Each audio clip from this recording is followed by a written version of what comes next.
Okay. So, yun.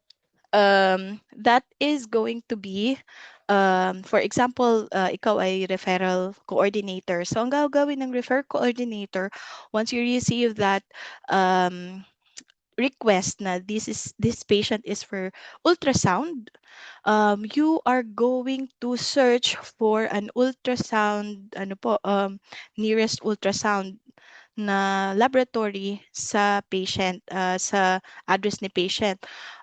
Sometimes naman, parang dalawa po ata yung parang biggest mga laboratory doon. Yung mga ano, for laboratory like CBC and CMP, Quest and LabCorp usually. Tapos yung ultrasound, maraming kinds of clinic, I mean facilities na nag-offer ng ultrasound. So what you do is, um, you need to before you send a referral, there's an authorization, ano naman, specialist. Authorization specialist meaning an insurance po or insurance verification, something like that. Or, and then authorization specialist na they will submit a request for ultrasound kasi all of them po ay naka-insurance. Kasi kung cash payment, ano yan siya, very, very mahal. So, kailangan nila ng insurance. So, before pa si patient pumunta doon sa ultrasound, meron na po siyang authorization dapat from the insurance. Para yung pagpunta ni patient doon sa facility is magpapa-ultrasound na lang siya. So, imagine these roles, from intake specialist to reception to medical scribe to referral coordinator, tapos to pharmacy coordinator as well. Meron din yan sa mga participants na po na advantageous po sa inyo, participants na mga pharmacist. Kasi marami po talagang involved na medication when it comes to medical VA, being a medical VA. So those roles we need to fulfill po. That is why the demand for medical VA is increasing then. So number two, SOAP notes familiarity. So it's very important then kasi we are documenting, 'di ba po? Every day na nag na nagwo-work po tayo, nagdo-document po tayo, especially sa assessment. So this is more relevant po sa mga medical scribes because they are doing it um, with the doctor na while the patient is nasa clinic.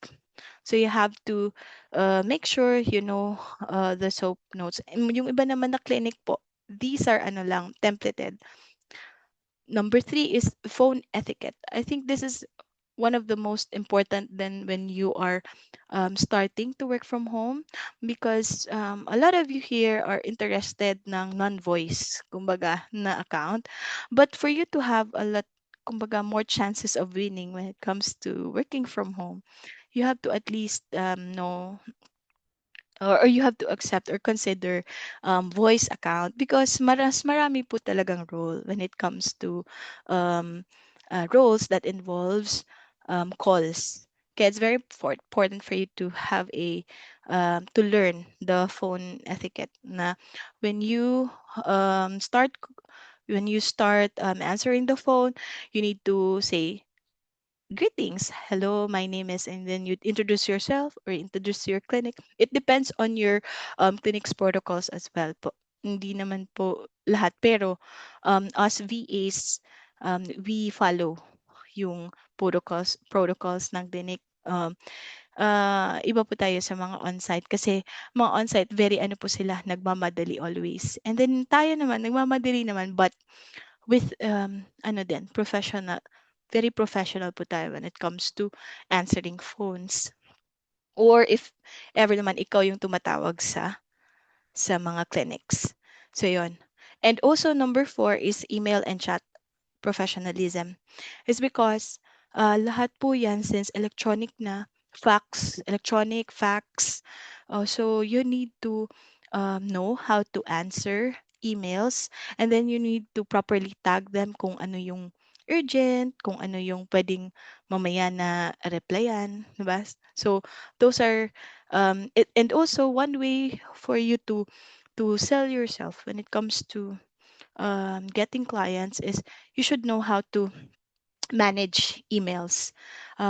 You can learn this one po through YouTube as well, or through any mga AI websites po. You can learn that one while you are waiting or while you are applying for a work from home as a medical assistant, because the reason why we're here is para tayong nagiging some of us are parang nagiging ano po tayo, executive assistant ng providers. So we should know how to manage their calendars, um, manage their emails, and also sometimes manage their Facebook accounts, especially for those people or for those providers na nagsa-start pa lang sa practice and they want to expand their practice na po. They don't have time to manage their accounts. So, anong nangyari? Ikaw yung magiging social manager na din nila. So, it's very important that you know at least a little of Canva, mga ganon, para you know how to market din your clinic. Kasi marami kasi sila doon din. So, you have to learn how to market their practice. So, yun. And then HIPAA and data privacy basics. So itong Health Insurance Portability and Accountability Act, kung hindi pa ito siya law, but this is the guidelines po or compliance wherein ito yung fina-follow nila when it comes to healthcare confidentiality and privacy. So you can take this exam to any legitimate na website. You can search it po. Mga nasa 600 to 1.5. It depends on the website. These are few topics lang po when related to security and privacy of your workplace. Security sa laptop mo, sa passwords mo, ganyan. Because it's very important na yun nga, since virtual assistants tayo, we very important yung natin confidentiality when it comes to data mga data management. So kung meron man akong certificate na that I can suggest na before you can apply, I think this is very important for you to get a certificate. Some if you will start with an agency, they will already provide it to you. Parang kasama siya sa training. But if you are, because po in applying for a medical VA, hindi po siya magde-depend sa isang strategy lang. Talagang you have to try every every every ways on how you can have a client. Pwede ka pong tumambay dun sa Facebook pages or Facebook groups na shinare ko before.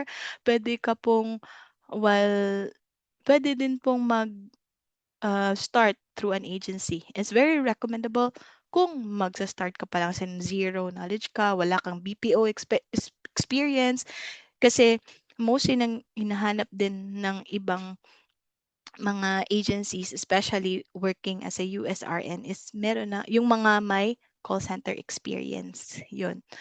Pero kung wala ka pa talagang experience, then definitely it's an edge for you to have a HIPAA certificate, because first, the client will know na po na you are very interested in applying because you already secure that certificate na beforehand pa.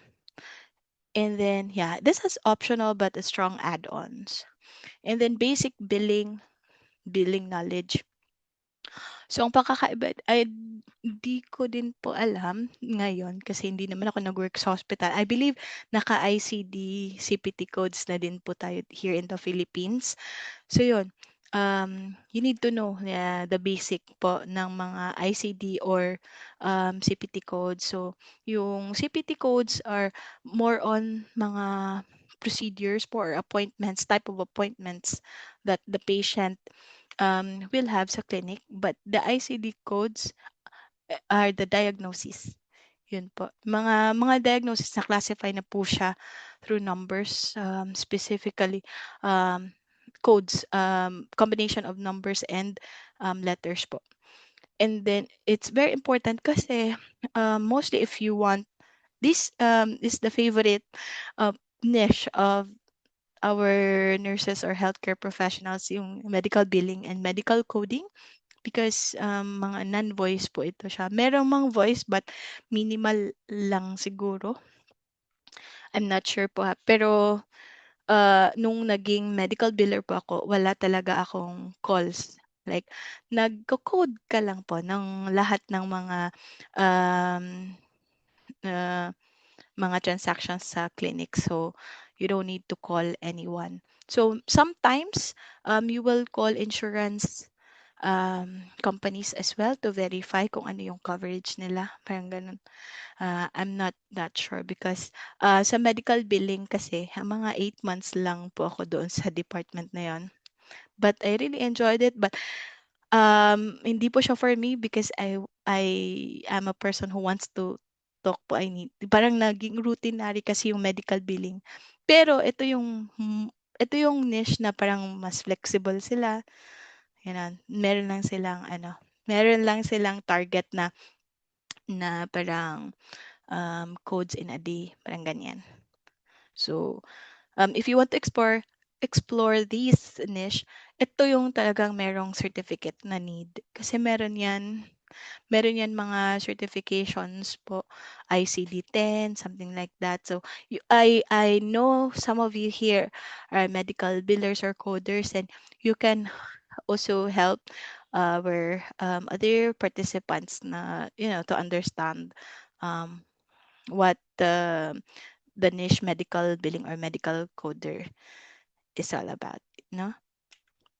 And then EMR or EHR navigation. So parang nababalitaan ko na sa Philippines, parang hindi taga Pilipinas. Sa Philippines po na gumagamit na po yung iba ng tawag na to, ng mga EMR, EHR. I think gumagamit na po sila. I-check ko nga yung chat box. Dito na lang yung chat box para nakikita ko din. Yan.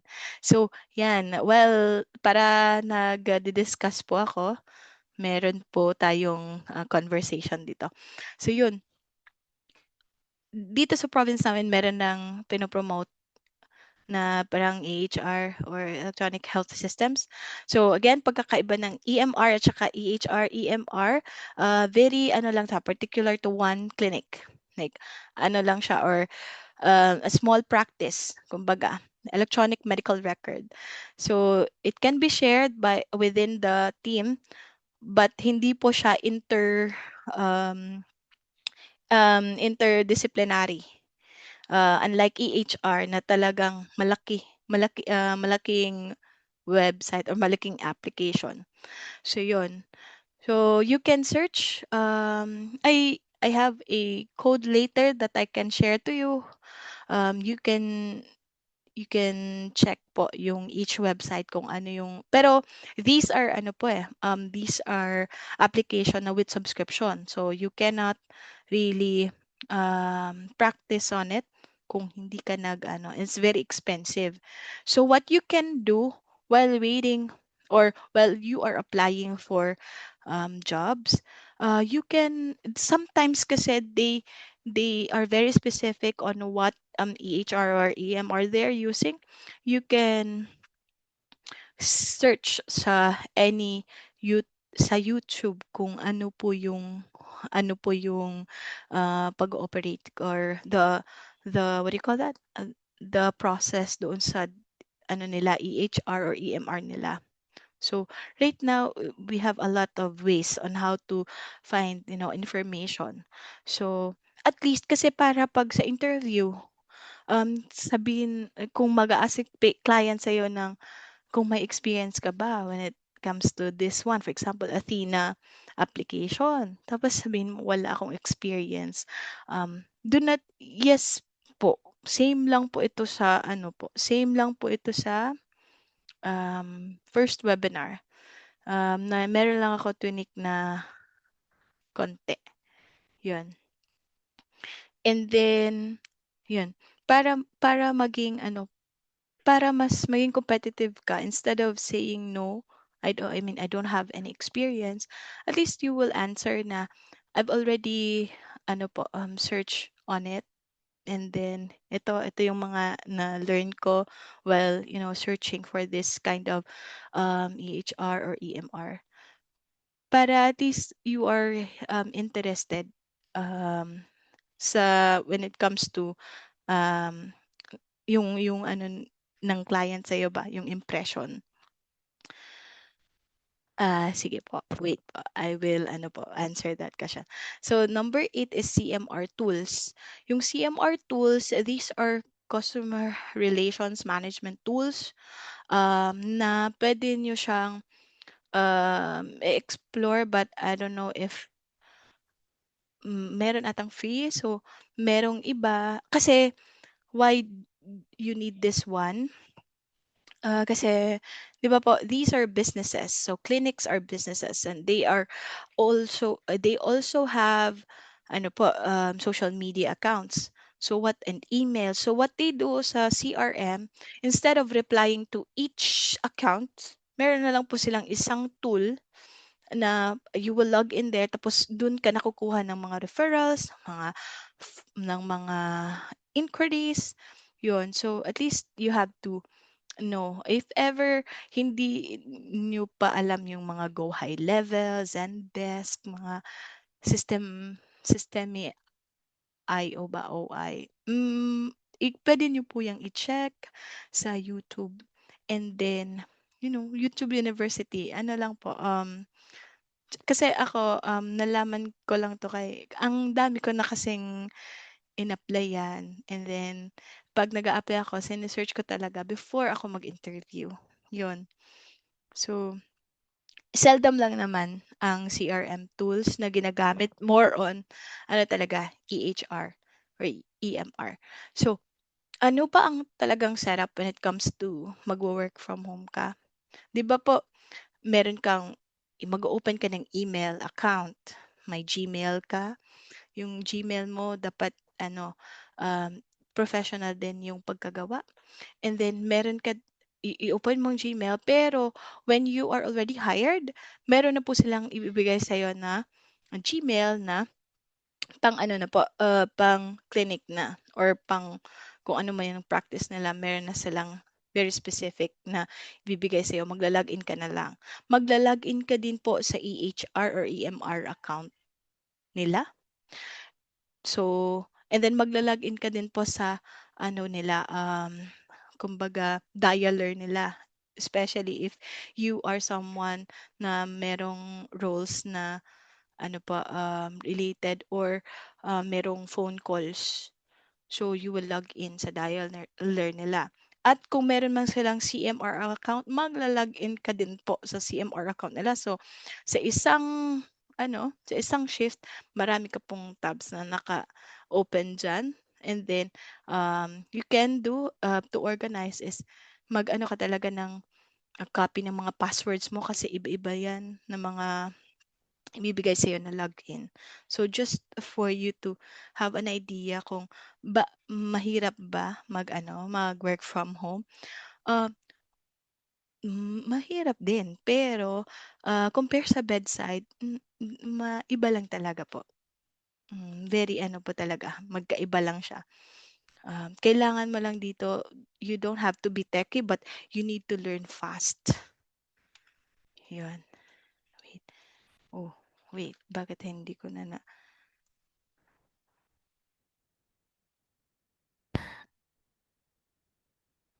so 'yun. Ah, Share ko lang po itong mga 'Di ba na-mention ko po kanina na if you are someone na um, beginner pa talaga, you can try working or applying for um, sa mga agencies. Like ito mga HelloRage. HelloRage is siguro the biggest now na agency. May Mountain Mover, MedVA. So lahat na po ito, meron akong compilation nito sa QR code.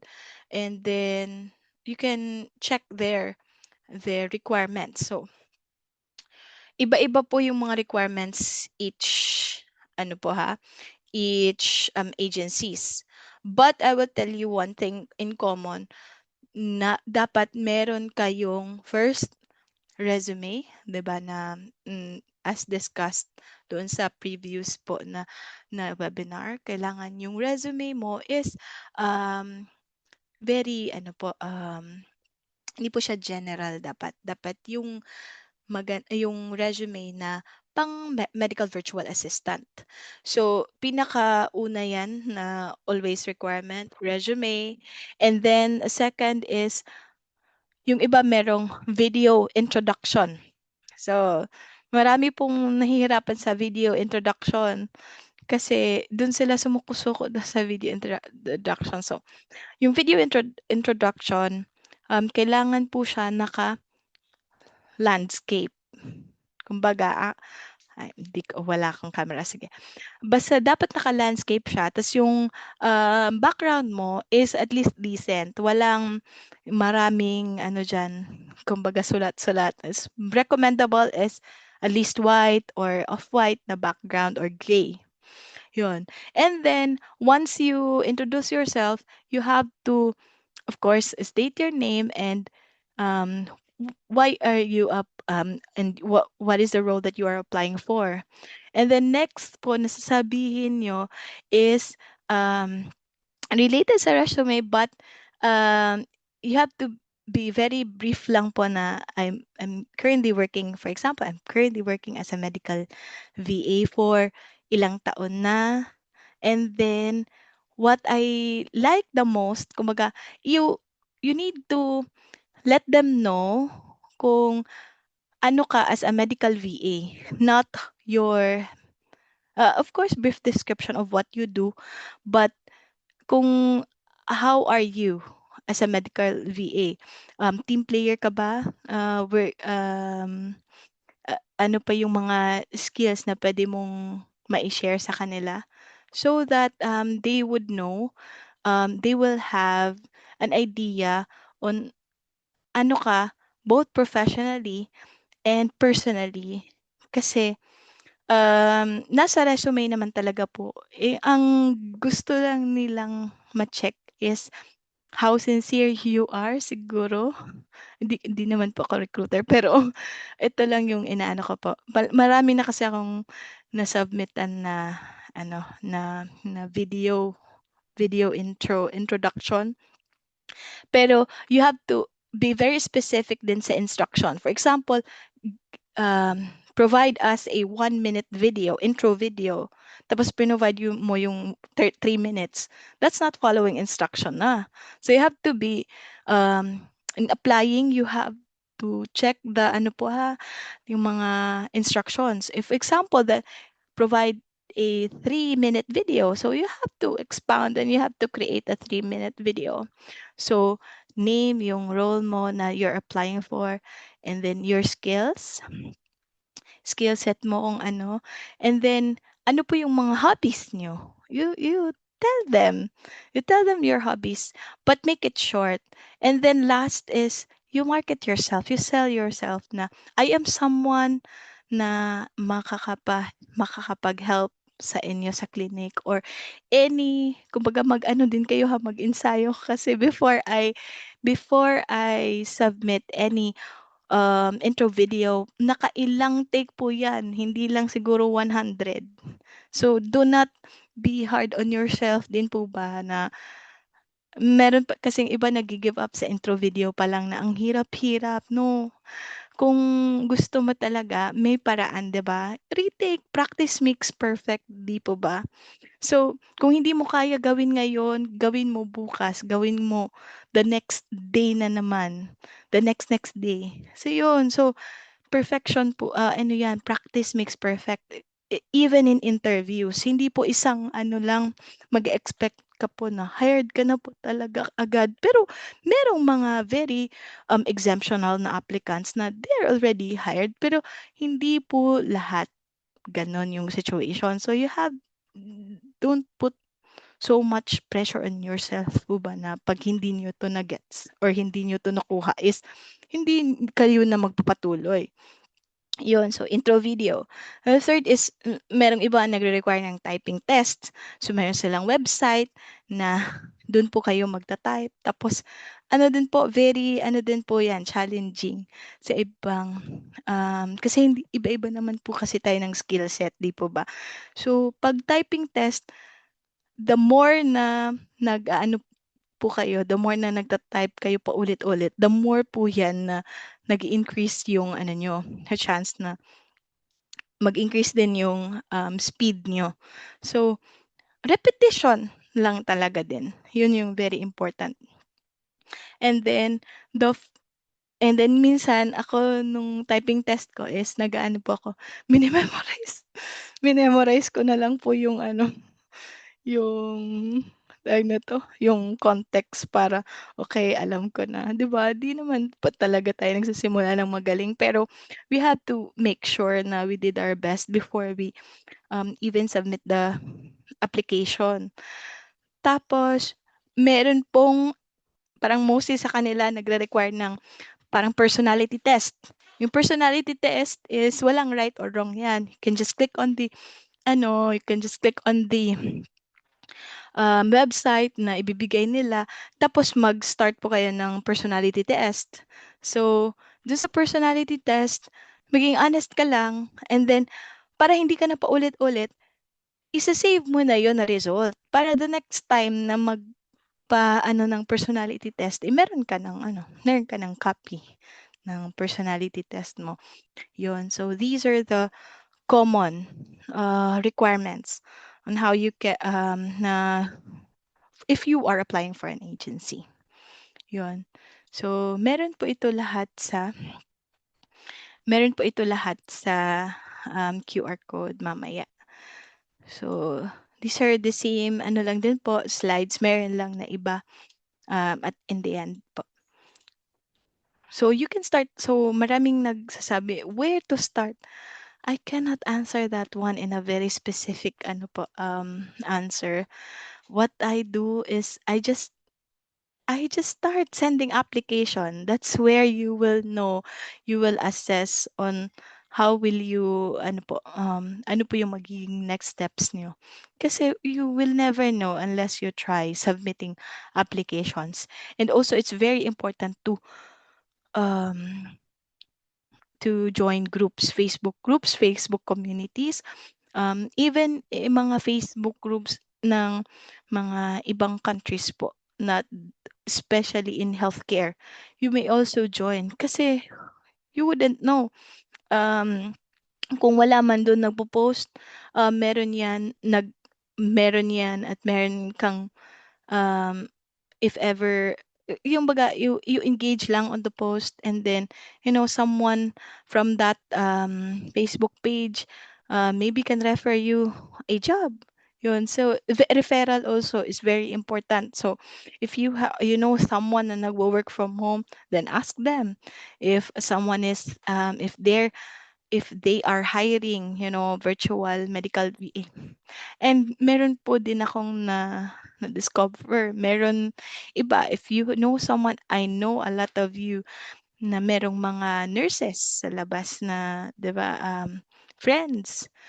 You ask them if there's an NP who's hiring nurses as well. I mean, who's hiring virtual medical VA that can handle their email, their day-to-day um, activities po.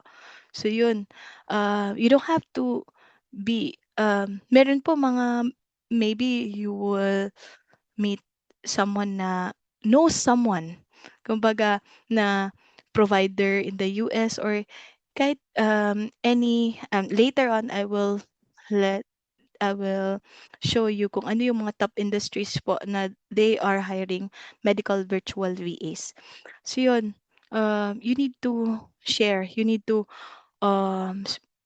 be more open to other ways, not just sticking to applying with an agency. Kasi kung magre-recommend po ako ngayon ng agency, marami pong mag-a-apply doon. So, what's your chance? Malilimit po yung chance nyo. Instead of you exploring only one agency, then you can explore other agencies as well while exploring other strategies on how you can find a client.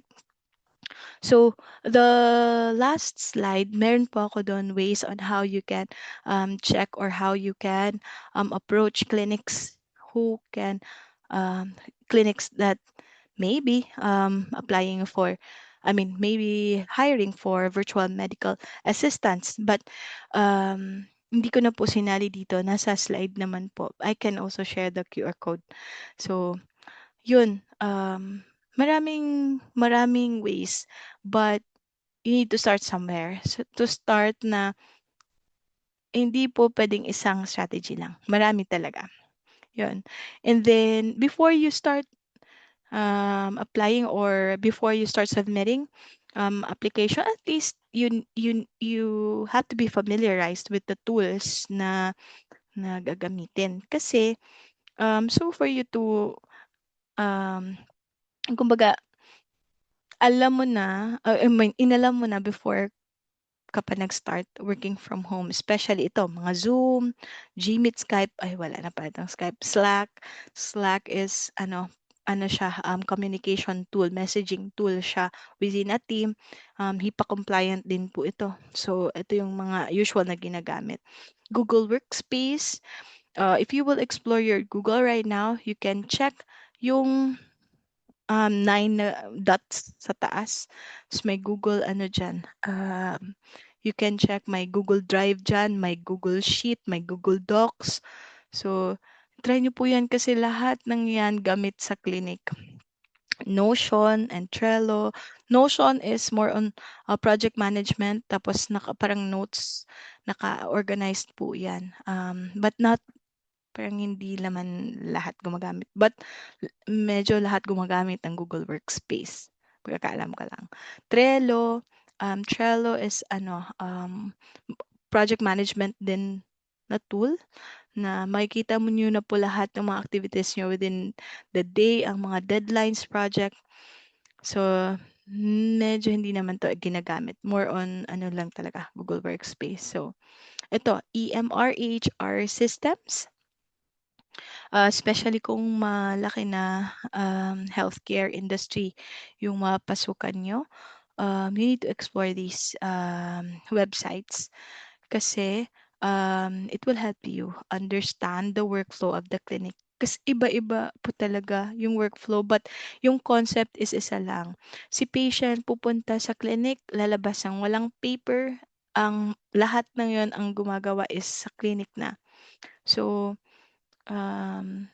kanya-kanyang role when it comes to being a healthcare virtual assistant. So you need to, and it revolves around navigation of EHR and EMR system.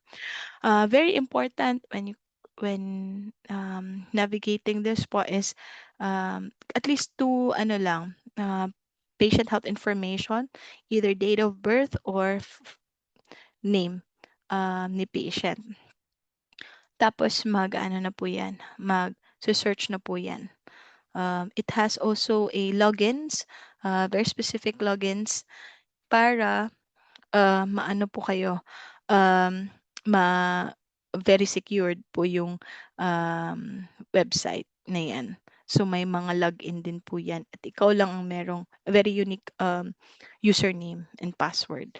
And then number 2 is yung scheduling. Scheduling, pwede yan siya sa, pwede yan siya or mostly sa mga appointment setters, sa mga medical administrative VAs, gamit po yan, especially Calendly or Google Calendar, GCal, doon sa Google Workspace. Yun. And then, insurance portals po kung you are applying for an insurance verification specialist, mga ganyan. So, you will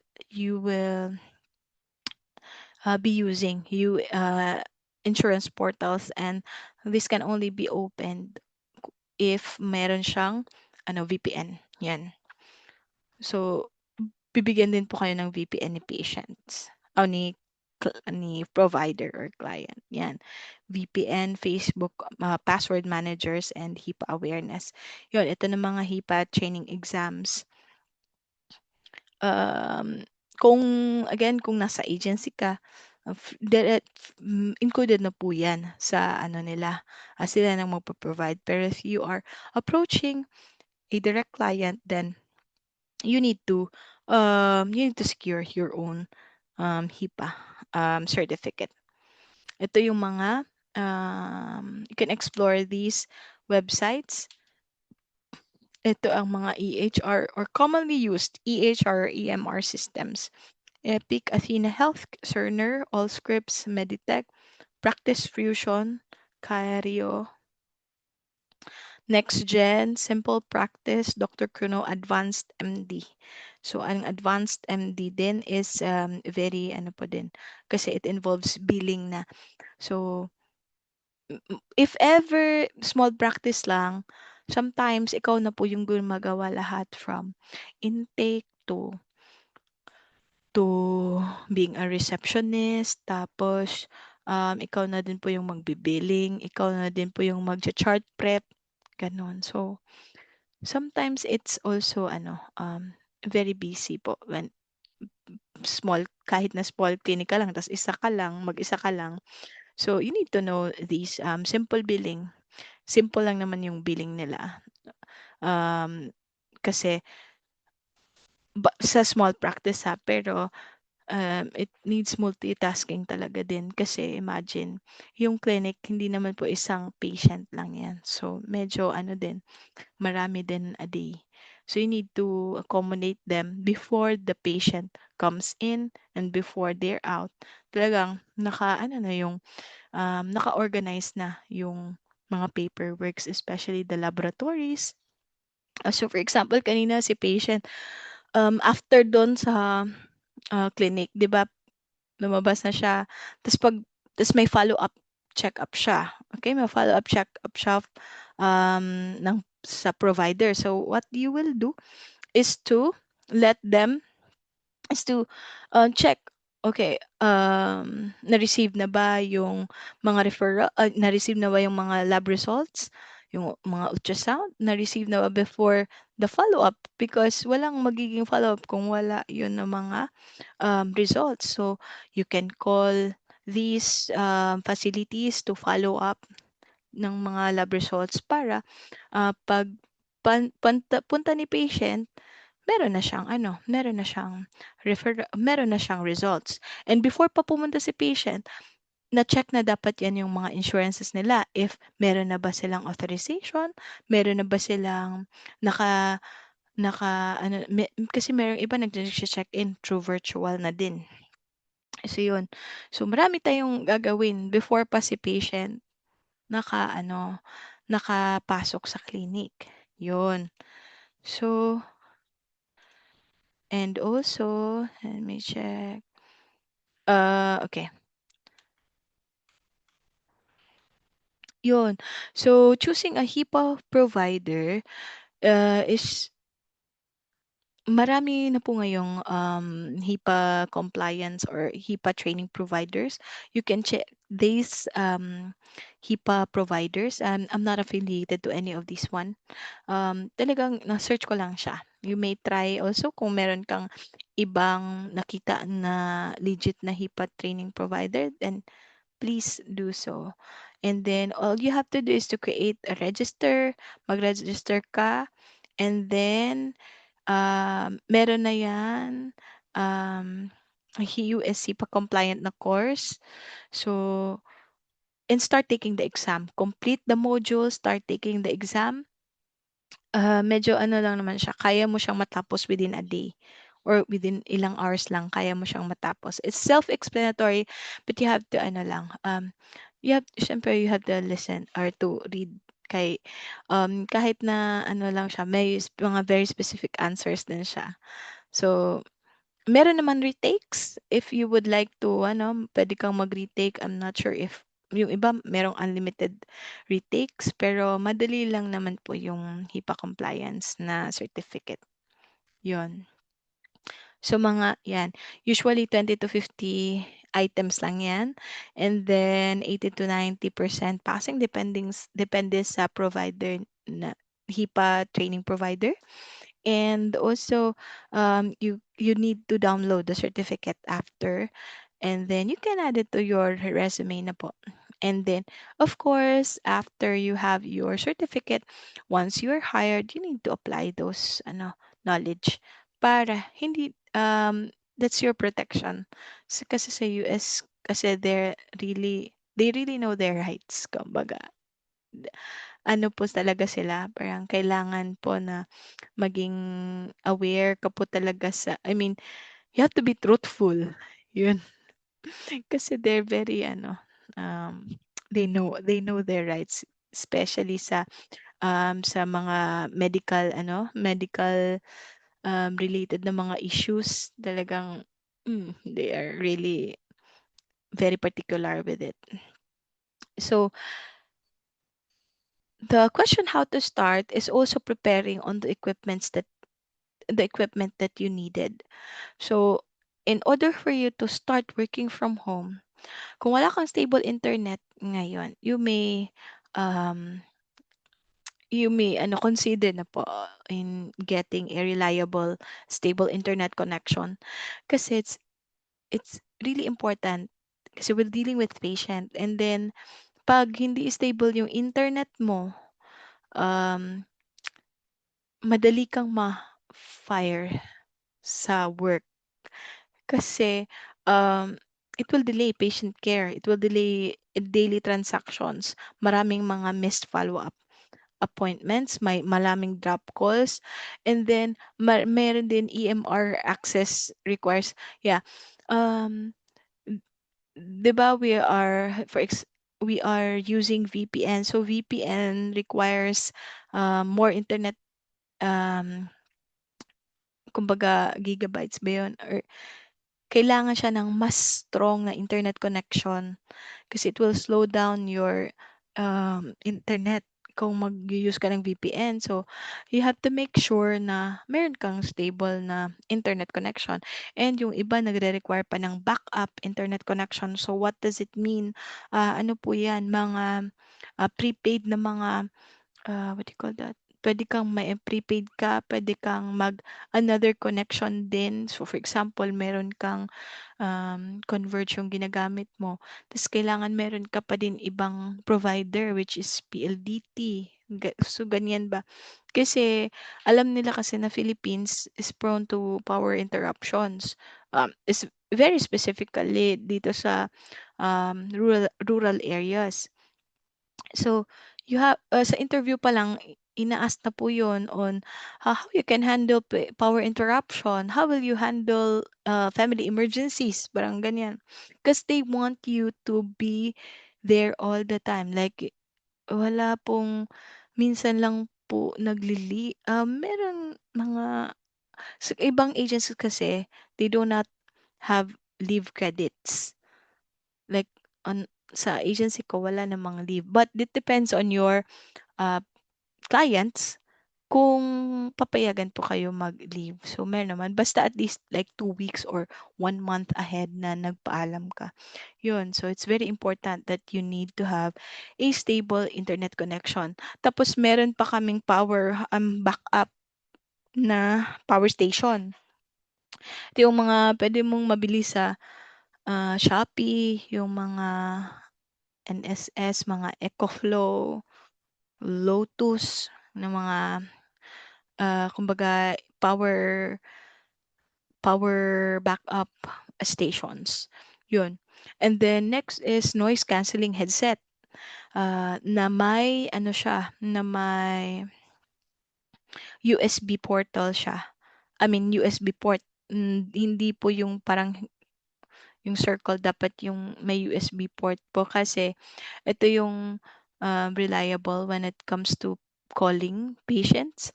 And then also, ano po, noise cancelling.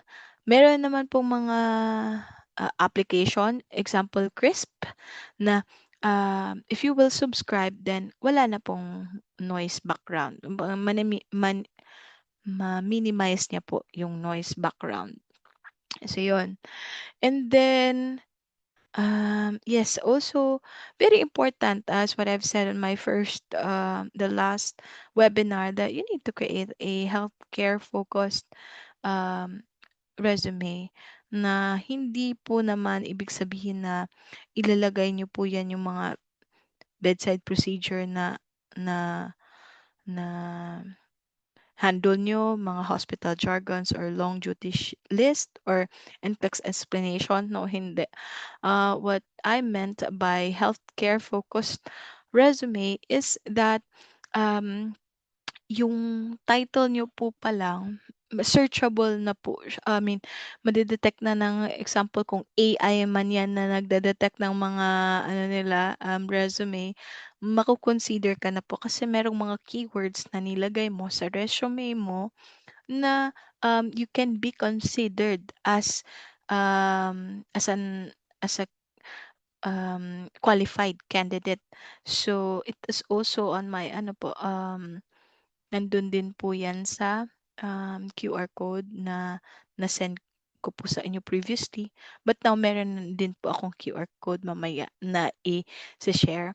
So yun, what you need to include kahit na okay, yung mga remote work tools, yung mga HIPAA awareness certificate, you need to include that one.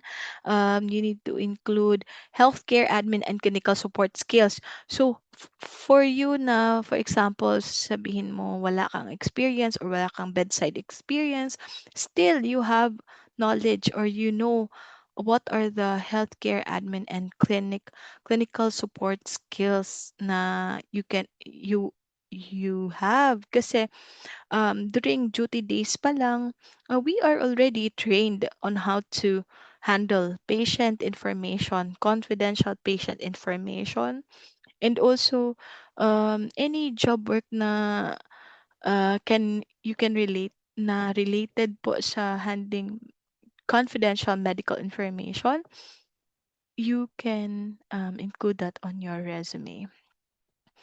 And oh my, sorry, hindi ko talaga alam paano to mag-erase. Wait. So, yun. Um, and also I included on the QR code yung sample lang po yan ha ng resume. So it depends on you. It has to be um short lang but very informative. And no need to put photos. So, hindi naman po need ng photo, not unless you are applying for a role na like sample marketing, healthcare marketing something, virtual VA. Kasi yung mga marketers very, sila, yung mga resume din nila pang din, parang portfolio na. And yes, meron din ako recent na nakita na job post na please post your website or portfolio or resume. So, anong pagkakaiba sa portfolio tapos yung resume? Yung portfolio po is kung marami na po kayong work experience, then better create a portfolio. Nandun naman siya sa Canva. You can um, search sa Canva, mga different portfolio na mga templates. Yun. Better also if you can create a portfolio. Kasi doon malalaman ni especially if that's a provider that is starting pa lang and then she wants to, expand his or her practice. Ano lang po yun, baka naghahanap din siya ng someone who can market yung ano niya, yung practice niya sa mga social media platforms. So, ang gagawin mo is kung ikaw yung nag-submit ng portfolio, so definitely meron na siyang idea na, this person is, creative. Then she can manage my account as a social media manager. Yun. So, and you need to create a strong profile doon sa LinkedIn, sa Upwork, or sa online jobs PH. Kasi recruiters also is messaging. They are messaging directly yung mga um, they are messaging applicants who are willing na nakikita nila na yung profiles nyo is um, kumbaga akma doon sa nire-recruit nila na mga applicants. So you have to check your LinkedIn now. If you wala pa kayong LinkedIn, you need to create one. Upwork din po, you need to create one. And then online jobs PH. So dito po kasi maraming na job posting when it comes to um, medical virtual assistant. And then remember I provided you the keywords doon sa QR code. So you can type those keywords then para you will know po kung merong mga job openings. Yun, isa-isahin nyo po yan ng mga keywords doon sa na-share ko before. And yeah, this one, join Facebook groups. Yun. Example ngayon, so how did you know na merong webinar? It's because you're a follower of Sir Bullet RN. So kung hindi ka po naka-join or hindi ka po naka-follow ng mga related sa virtual assistants na work, so you will not have an idea na meron palang mga free webinars. And of course, if merong free, meron po yan mga paid webinars. So I just would like to share with you yung mga tips on what are the webinars that you can pay for. Kumbaga. So if you already know your skill set, if you already aware kung ano, if you're already sure on kind of medical VA you will be, if medical coder ba, medical biller ba, patient coordinator ba, home health, ganyan. So you can search very specific to that particular webinar. Kasi I understand na there are a lot of there are a lot of employers, I mean, not a lot of employers are, kumbaga, um, requiring you to have certificates, except for HIPAA, of course. But you need to know that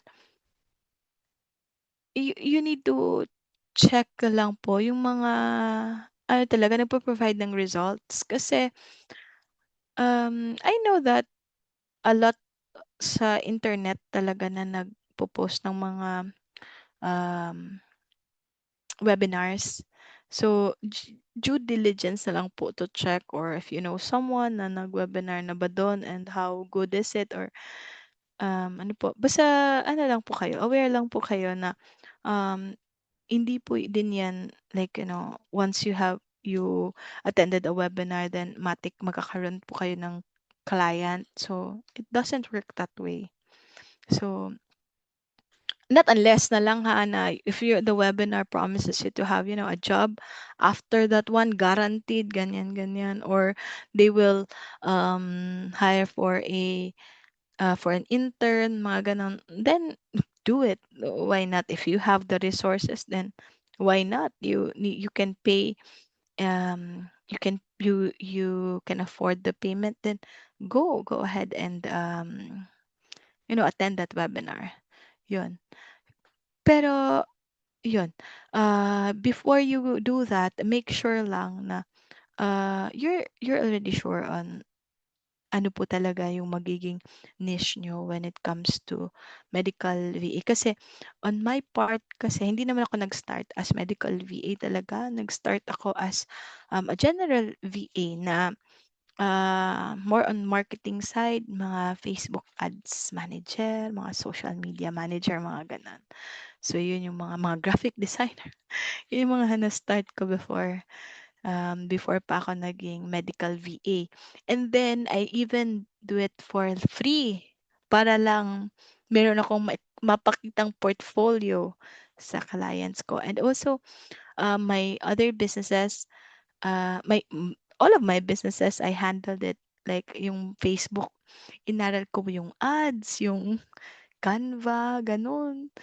Before pa ako naging medical VA. So, and then ano pa ako yung mahilig mag-buy ng mga course na mga mamahali na mga courses hindi ko naman talaga nagamit. So yun, I just don't want you to experience that po kasi ano po talaga siya, very, masakit sa bulsa, yun lang.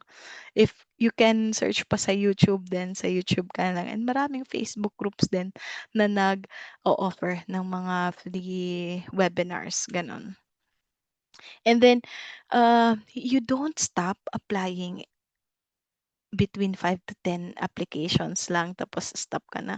That's ano po, you're just starting eh. So apply even if you already have client, you can apply, you can explore kasi hindi naman po tayo talaga limited into one client only. So you can apply and the most important thing is you need to track down your application. You need to track your application so you would know when to follow up. Kasi um, maybe hindi ka natanggap now but you were considered and then the next time you already know what to ano po you can follow up on them kasi maybe is that time marami lang po talagang applicants tapos now it's your time to shine that stars aligned then better check with them, follow up with them.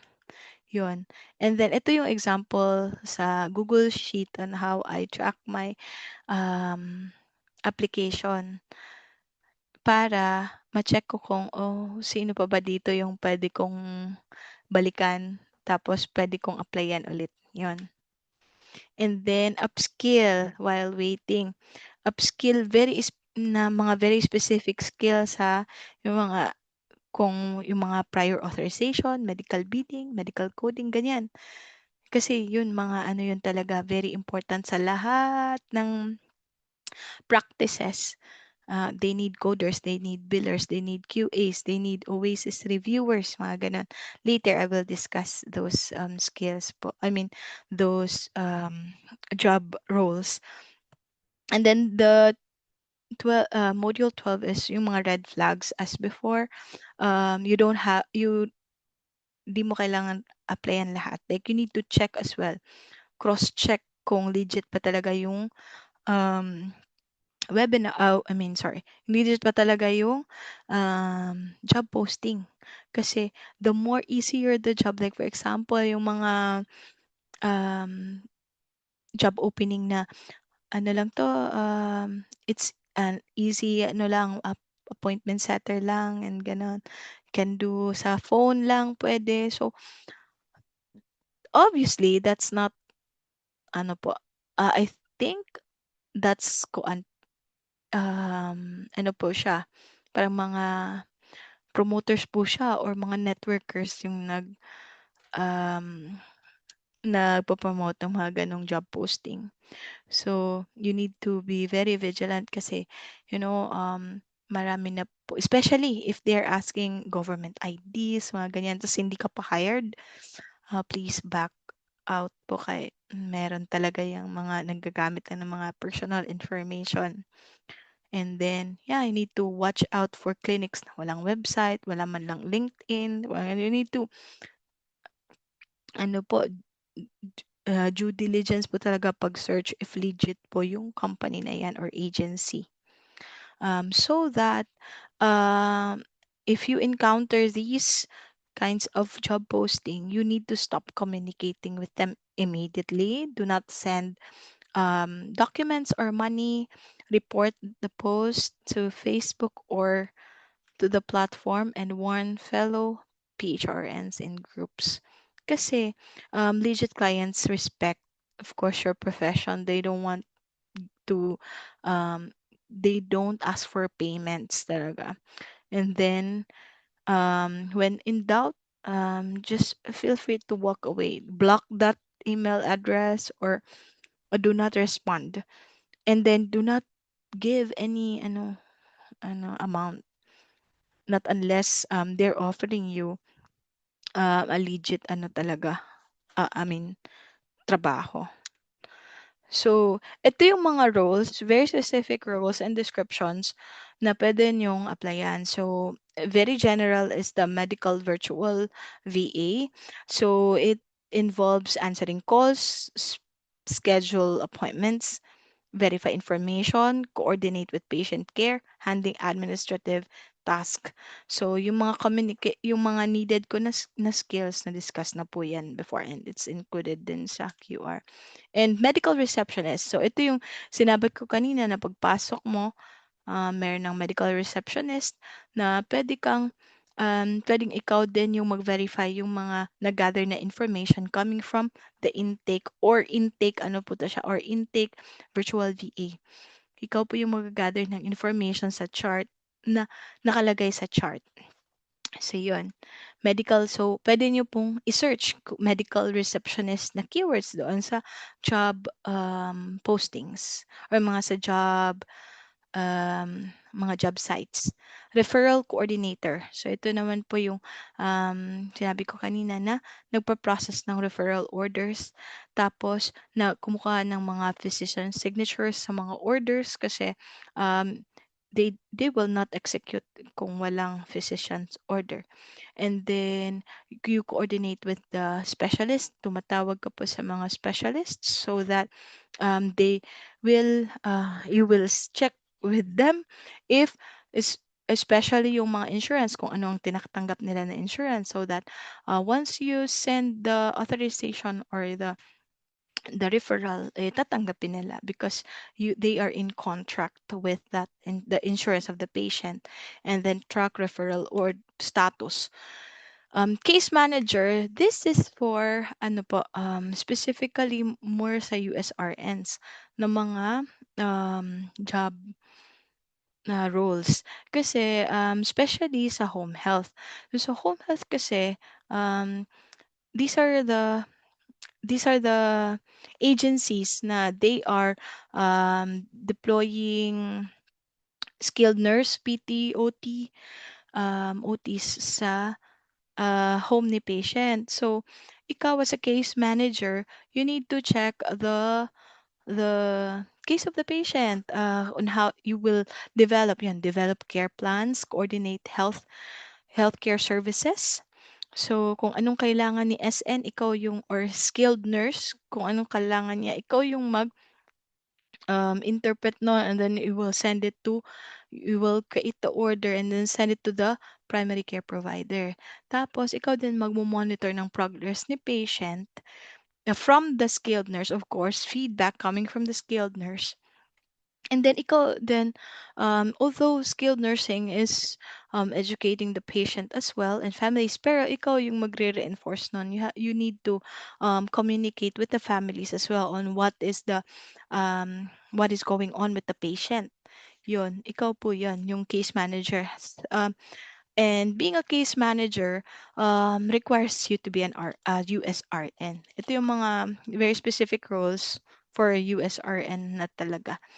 Kasi sometimes they are asking for your US license, and then kung saan ka po na territory na license, yun. Ito yung mga very specific na pwede niyong applyan as a case manager.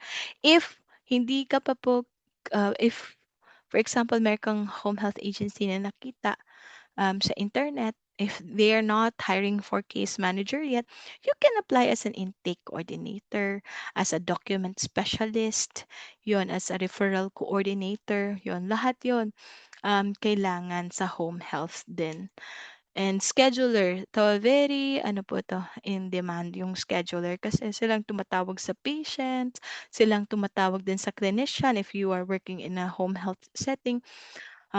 Clinicians tumatawag to coordinate the care. So ikaw din yung nagmamanage ng calendar ng both providers and then the clinician if ever if nag-home health po kayo.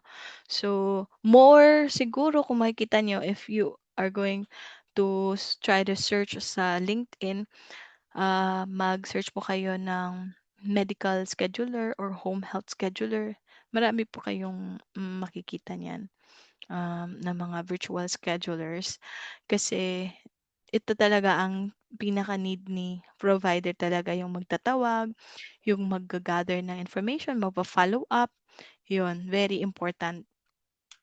And then medical scribe, ito yung sinabi ko kanina na upon entering, ikaw na, while nag-visit na si patient, ikaw na po yung mag-handle nun ng documentation and before the patient comes in, ikaw yung mag-prepare ng chart ni patient. Tapos, yan yung medical scribe talaga. So, naka-on po yung camera usually ng mga medical scribers. And so, I'm not sure if other medical scribers, I mean, other providers, sometimes ayaw nilang mag-on yung camera. But most of the time, naka-on po yung cameras niyan ng VA. Authorization specialist, ito po yung mga sa insurance. This is related to insurance na, for example, si patient meron siyang procedure na needed or the next follow-up appointment, ikaw po yung magsasubmit to the insurance portal so that the insurance will approve or deny. Example, approve, okay, for example, referral authorization yan. So, once approved, ikaw na po yan yung magpa-fax to the specialist. And then if denied naman, ikaw naman po yung to check why is it denied. So if ever due to medical due to mga medical related na mga reasons, it's up for your clinic to set up a follow-up patient with the patient or meron po siyang tinatawag na peer-to-peer. So, what does it mean by peer-to-peer? Parang each providers mag-uusap ng provider ng medical doctor ng insurance at saka yung provider na refer sa kanya noon na nag-order ng referral. They will call, you will set up the call para mag-decide sila on whether or not this patient will be denied or approved. So yun, ikaw din magta-track nung approval, ikaw din yung masasabi sa scheduler man yan or sa intake specialist na this patient is already approved. So pwede na siya magpa follow-up appointment or pwede na siyang pumunta doon sa referring doctor. So yun yung authorization specialist or insurance authorization specialist. Pwede nyo po itong i-search po, i-type doon sa mga job search website. And clinical documentation specialist, this is specifically for USRNs.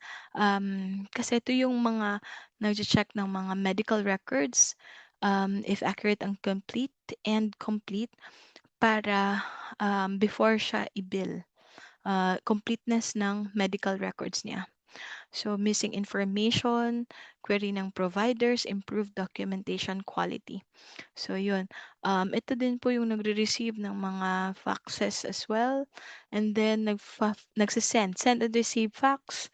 And then, to check also yung mga documentation standards. Kasi, you need to check for the signatures. You need to check kung complete ba yung mga orders coming from the doctor, coding as well, because this will be related to and in preparation to coding and billing. Yun. and Oasis reviewers. This is very specific to USRNs as well. And meron din po to um, yeah, USRNs kasi ito yung, for example, you are working in a home health agency. They have this, the skilled nurse will is required to document through Oasis. Kumbaga, outcome and assessment information sheet siya. Mga depende sa visit, pero iba-iba po siya ng mas mahaba siyang pages, mga 36 pages, 26 pages. Kumbaga lahat kailangan i-document ni nurse sa on-site. Tapos, ikaw as Oasis is reviewer, i-check mo yan kung pumasa ba or i-review mo yan kung compliance ba siya sa CMS or sa Medicare, kung correct ba yung documentation niya, kung ano pa yung mga kulang sa documentation niya. So, that is why it's very important na USRN yung ganitong role. Yun. So, especially to those who have clinical experience, mas madali po ito sa inyo. Mas madali siya. Kasi it really involves, kasi may mga scoring lang yan, mga scoring ng parang assessment tool. Scoring yan sa patient. Pagpunta niya, yan yung fini-fill outan ni skilled nurse para isubmit doon sa Medicare. Para yung Medicare, babayaran si Home Health Agency. Siya yung mababayad kay Home Health Agency. Yan, Home Health Coordinator. So, ito po yung kung hindi ka pa case manager, pwede kang home health coordinator. So what you do is you are also answering phones, answering emails, mag-coordinate ka po sa mga nursing visits, mag-check ka po ng mga schedule ng mga therapist and caregivers. Merong home health, merong home care. So magkaiba po siya. So meron din mga very specific na trabaho when it comes to home care din. I know an agency na nag-hire sila ng home care din ng mga VAs. Yan. So, monitor patient services ensures continuity of care. So, yan po ang pwede niyong applyan as a home health coordinator. Pwede din siya for PHRN lang. And then QA. QA, ito yung nagko-QA sa Oasis. Pwede din siya very specific sa Oasis. Meaning, nag-monitor siya sa processes or sa QA ng home health. Nag-monitor siya sa processes and documentation to ensure compliance with companies' standards and regulatory requirements. Kasi yan, nag-audit po yan ng mga medical records kung complete na ba yung physician order. Nagre-review po yan ng mga employee performance, errors, tapos nag-improve ng mga processes. And then ensure regulatory compliance, especially sa Medicare. Kasi ang pagkakaiba po ng regular patient tapos yung Medicare, si ano po kasi regular patient naka-authorization na siya, may prior authorization na siya, meaning approved na yung ano niya, billing niya, pag-claim na lang, kumbaga. Pero dito sa Medicare, si Home Health Agency muna yung mag-aabono lahat. Then reimbursement siya sa Medicare. So meaning, kailangan, so kung hindi na-satisfy si Medicare doon sa sinubmit mo na documents, then yung home health is hindi po yan babayaran, yung mga services na binigay sa patient. So, they really need a quality assurance para mag-check po before submitting those documents sa Medicare. Yun.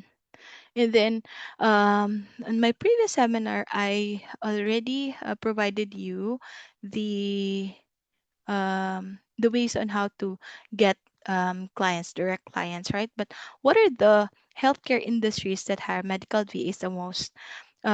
instead of you searching on ano yung mga required na mga I mean ano yung mga industries that needed ano po that needs healthcare virtual assistant, you may instead look for these ano po these companies kasi ito yung marami talagang demand: primary care or family care, home health care, mental and behavioral health, internal medicine, cardiology, orthopedics, pain management, dermatology, pedia, women's health, urgent care clinics, dental practices, physical therapy and rehabilitation, hospice and palliative care, and telemedicine.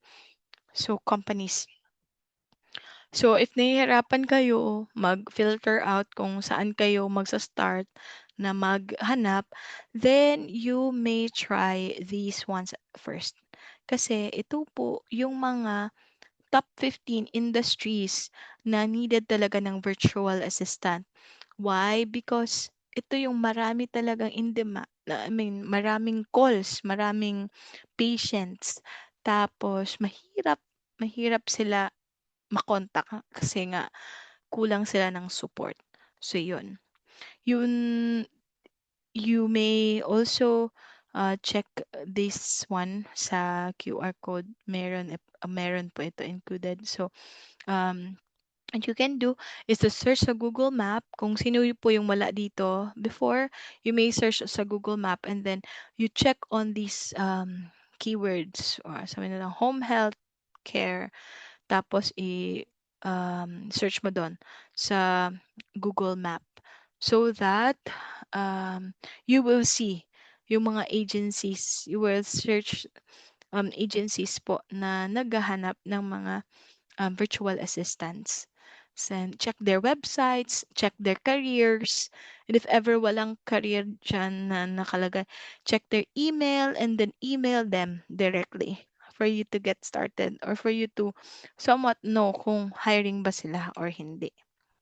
Yan, yung mga very specific why they need medical VAs. Kasi, first, sa primary care, high patient volume yan sila palagi. And home health, marami, rapid growing due to aging US population. Mental and behavioral, it's because of the expansion of telehealth and increase ano na din po, patient demand. Internal medicine manages chronic diseases, so requires follow-up din. Especially also cardiology. So cardiology, marami talaga sa cardiology kasi um, always ito matagal yung appointment na nila sa US. So technically maraming demand pero konti lang din yung specialist. And then orthopedics due to high surgical volume and rehabilitation coordination. Pain management kasi recurring po yung mga patients niyan. Frequent visit and insurance requirement procedures. Dermatology. Yan, marami pong ano yan, patient volume. Pediatrics as well. And also women's health. Urgent care, especially urgent cares. Meron na po mga nag-o-offer niyan ng mga work sa medical VAs. Also, dental practices. Common po ito, yung mga dental clinics na they are hiring medical VAs. Yun, physical therapy and rehabilitation. Pwede din po dito kasi involved siya sa home health na mga dinedeploy ni home health. May SN, so may PTOT. So yan, nagre-require or nag-hire din po sila ng medical VAs. Hospice and palliative care. It is somewhat like home health pero ito siya is mas ano na si ano na patient kumbaga um, yun mas grabe na po yung patient ba, so kailangan po din ng mga medical VAs and also of course telemedicine companies. So yun, so Right now, I am going to open the chat box na kasi wala naman na akong topic. It's going to be ano na lang 20 minutes na lang. Okay. Yes, of course. I will provide you with the copy of this one because meron po if you are going to scan, paano ko po ito okay. You can scan this code dito and then lahat ng topics po, lahat ng na-share ko is nandun sa no, nandun po yan sa QR code. So, Moro, bago po kami mag-apply ng VA, dapat complete things na not necessarily. Kasi po, mayroon naman pong, as long as um, you know how to answer doon sa interview ba, na you will guarantee the client na you will have those before you start. You have those equipment before you start. Mm. Before I use desktop, tapos now I'm using laptop. The reason is yung sa ano nga sa tawag nito sa frequent power interruption. So, ang magiging ano niyan, pag laptop, though meron naman kasing nabibili na parang power something, ano bang tawag doon, para hindi kahit nag-brown out, meron pa din internet. So, hindi mawawala yung internet mo. And also, pwede na din UPS, yan, UPS.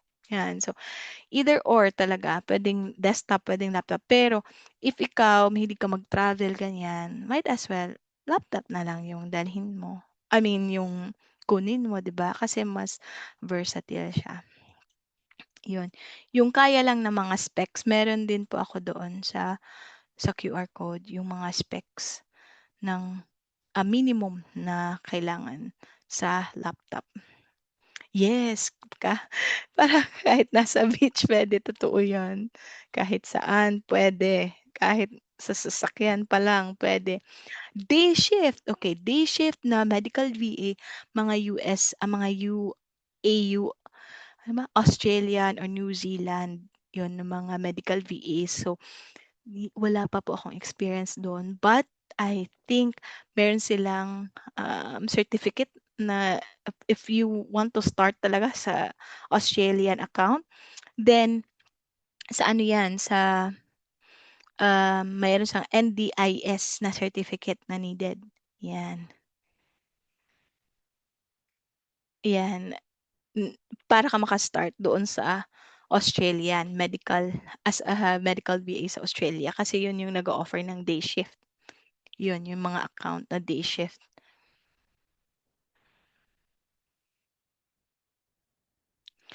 Very basic, Ma'am Virginia, is yung HIPAA. HIPAA lang po yung maire-recommend ko.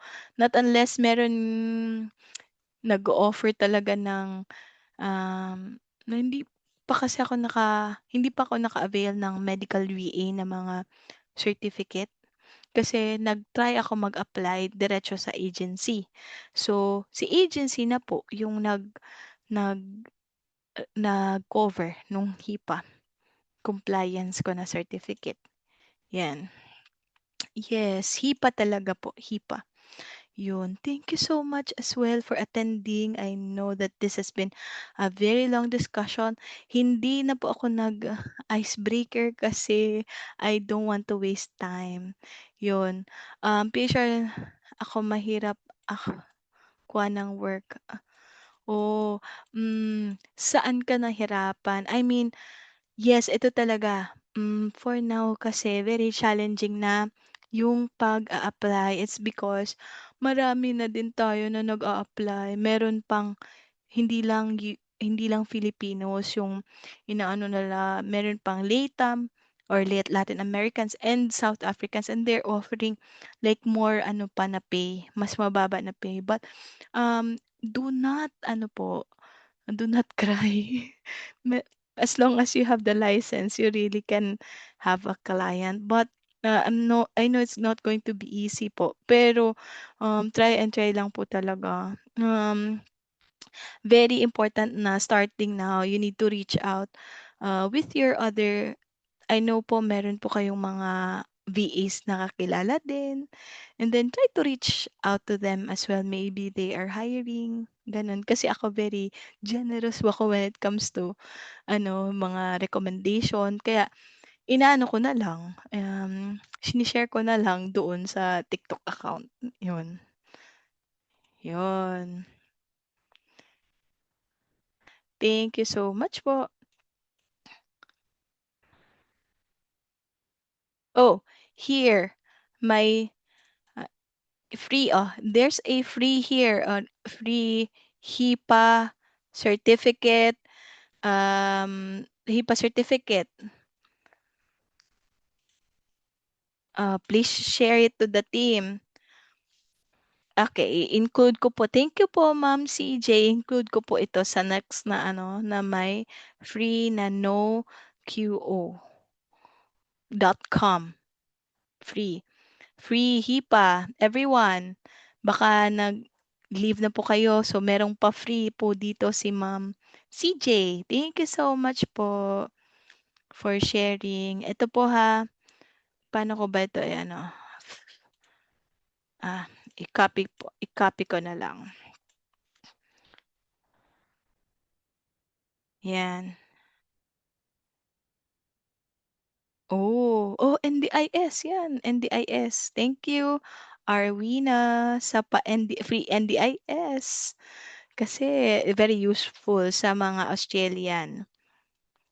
Di ay naku, walang age, ma'am, sa Pilipinas lang 'yan, ang may age na mga very particular, wala talaga as in.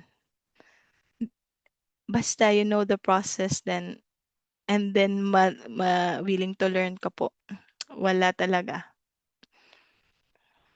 I hmm, yes po, kaya po ako hindi kaya po ako hindi nag-medical scribe kasi bingi po ako.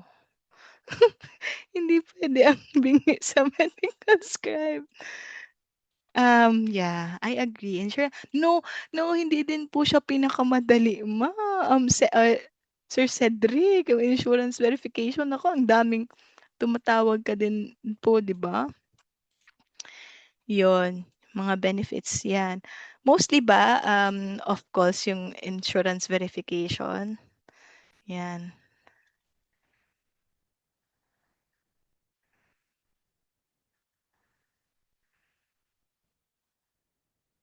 Yes, mostly ito, for example, ito na medical VA training, kayo po talaga maghahanap ng clients. So, mostly po talaga, 'yun. Oh, meron pa akong TikTok, nagpo-promote ng TikTok. 'Di, ano lang, talagang hobby ko lang talaga mag-share ng knowledge. So 'yan, 5 years from now, seeing yourself 5 years from now, I hope you won't remember this as another webinar. I hope you remember it as the day you stopped doubting yourself and started believing in the possibilities ahead. Your nursing journey doesn't end when one door closes. It evolves. Keep learning, keep applying, keep showing up, and one day you'll inspire another nurse by telling your story and how you never gave up. Bago. From at Medical Surgical VA po. Medical Surgical VA po yung ko po, TikTok account. So, hindi po ako nag-o-offer ng course kasi wala po akong time. Ang gusto ko lang po ma-educate kayo on how to start. And kung nag-start na po kayo on how to deal with things when you're starting kasi marami po talaga ang continuous learning, ang pagiging medical virtual EA. Maraming role po, ma'am. When it comes to role, more on ano po, referral coordinator, mga ganyan. Mga intake specialist, maraming intake specialist, surgeries, scheduler, home health scheduler, yan. Pwede na po yan na role sa inyo. Yan. Thank you so much po. Ay, Sir Bullet, nandyan ka po ba? Baka you want to say something? These are agents but requires at least yes, yes, most of the agencies require at least po. Yes po, totoo 'yan, Ma'am Christina.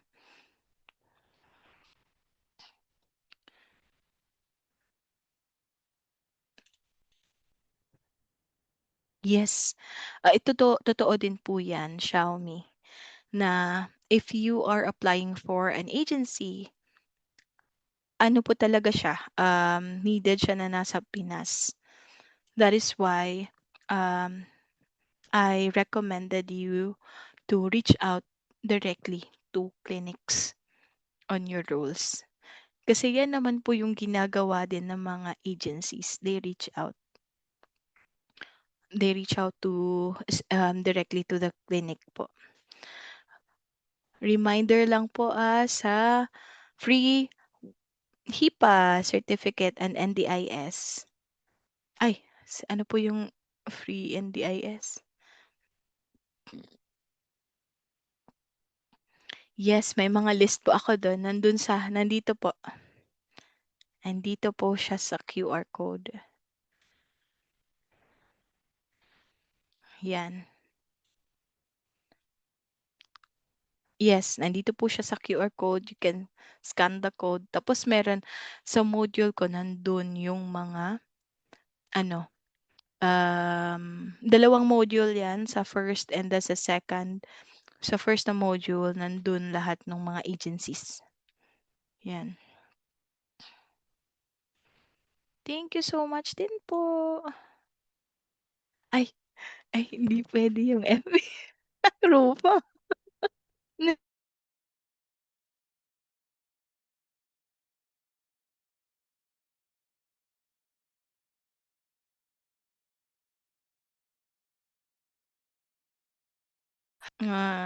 Hindi po malaki yung tax.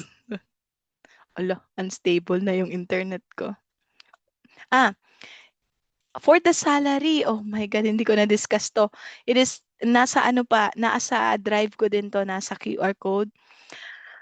Hindi siya bababa ng 50 to 100,000+, ganyan. Depende sa'yo. For beginners, you will at least have 50,000. Depende kasi sa currency po ngayon medyo mataas. So medyo medyo tumaas din. Parang na-promote din tayo. Pero yun yung mga not less than $7 per hour. Please, wag kayong tumanggap. Pero kung beginner pa lang po kayo, basta wag naman yung $3. Please, wag niyong patusin yung $3 ha. Thank you so much po.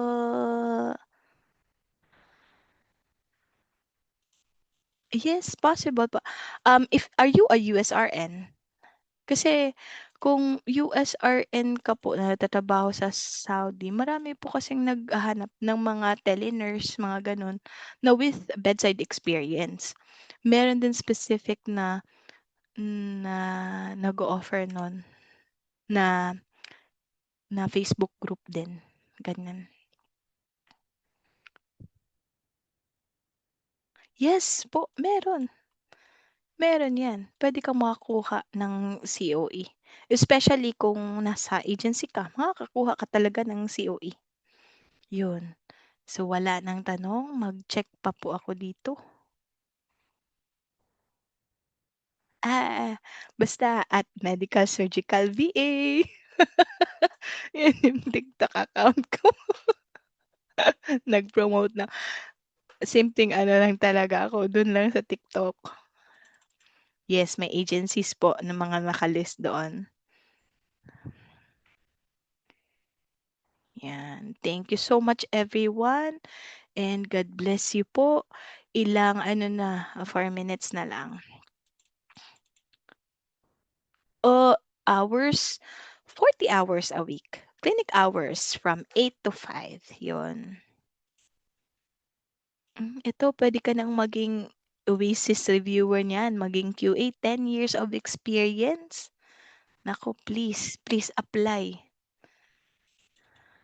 Oh, see meron dito, ako po PHRN na-hire as patient care coordinator. Sige, how? Ay, bakit hindi ko dapat hindi ko na-mute na 'no?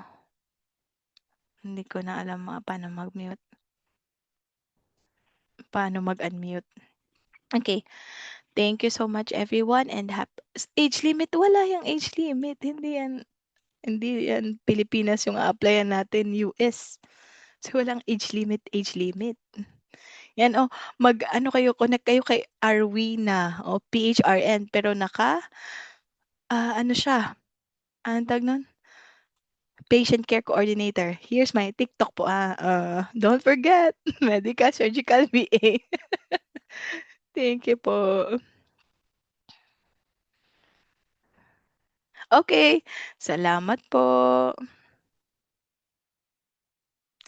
Ay, ako yan, Mar. Ako yan, Mar. 10 years ako. More than 10 years na wala akong work as a nurse. More than 10 years. Ako yun. Ako yan, ikaw yan, pareho tayo. Yan, wala yan. Basta mag-start ka na mag-apply ngayon, may chance ka. Oh, clinical auditor. Wow! Oh my God, na-expose yung na-expose yung ano ko, face. Yun, clinical auditor yan si Ma'am Lynette. Oh, Ma'am Lynette, direct client po ba, ma'am? Part-time meron but seldom po, Ma'am Nara, ha? So, if you want to have ng more chance of winning, dun ka sa full-time. Yun. Yan. Mag-connect. Oasis po ba ang yes. Ma'am Lynette, ikaw po ba yung housewife? Nakalimutan ko na. Pero kung may bedside experience ka talaga, very important. Maganda sa'yo maging Oasis reviewer. Or case manager, mga ganyan. Mga bonggang roles ba? I'll end this one with saying good luck to all of you. Your next chapter is waiting. Maraming salamat po sa pakikinig. This has been a fruitful webinar. I hope lang, no? This has been a fruitful webinar. Hindi na po talaga ako nag-break para masiksik ko lahat ng topics. And then, please don't hesitate to scan the QR. Nandun sa QR po lahat ng na-discuss ko, and yung mga hindi ko na-discuss nandun din siya po. Yung mga email templates, ganyan. Happy weekend and happy Sunday. God bless us all. Bye-bye!